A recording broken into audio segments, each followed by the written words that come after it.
She crouched on top of what was left of the old granary, staring at the strange contradictions of the landscape. Everything dark and light at the same time. The sky was full of thick storm clouds, but it would have been dark without them. This far in, what freebooters called the core, mid-afternoon looked like night, and the only illumination was a sickly shade of yellow that came from the strangely wavering, prismatic sky. Lightning flashed from the clouds. Bright streaks of red, blue, or green, and whenever it struck, there was a flash of color. Shards of glowing crystals erupted from the ground and froze in place, and the earth was covered with their remnants, a maze of jagged, sharp walls that glowed in various colors. They filled the remains of what was once a small rural town below, consuming the streets and roads that once ran through its center. The old buildings had fallen in on themselves for the most part, or had been blown to bits by the lightning strikes, but she could see it had been a nice place once, quaint and quiet. It was neither of those things now. More lightning, red this time, illuminated a figure next to her. He was dressed in the same style of black and gray. Rugged-looking pants, light boots, tucked-in shirt, a vest with pockets, utility belts crisscrossing his torso. Around both their necks hung woven cloths that could be lifted up to cover nose and mouth. Also on their necks were identical pendants. 2 strands of white metallic cord wrapping around each other with bars in between them, making small spirals or a double helix.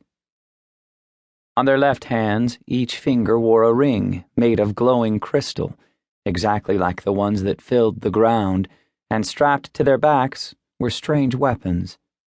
Long, double-tipped spears, almost as tall as the figures themselves, with a glowing crystal at either end, only these had been polished and shaped into razor-sharp spear points and set into rounded brass casings that snapped into the shaft.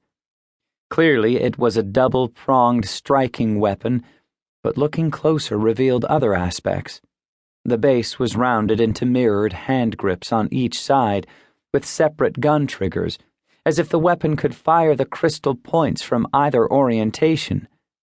It was a strange weapon, ornate and well-crafted, elegant even, but dangerous too. The man was Asian, older, probably past 60 years old. His eyes, while clear and free of the tone, were strange. Something was off about them.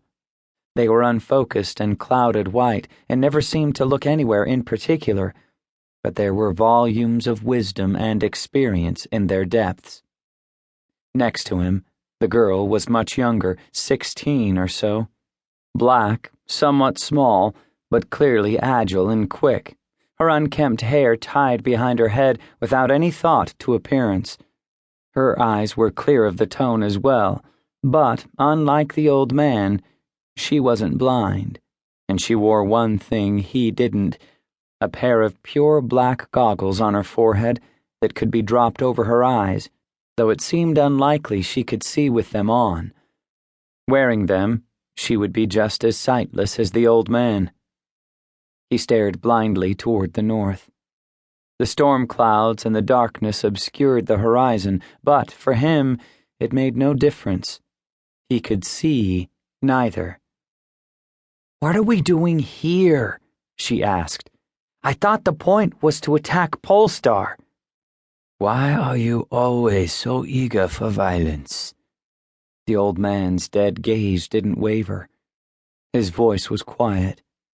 As much as she loved him, Gideon had an annoying habit of answering questions with questions.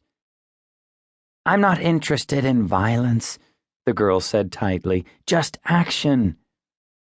"Change comes through patience as much as action," he said. "Stand by the river long enough, and the bodies of your enemies will float past." "It's no secret I'm not very good at patience, Master."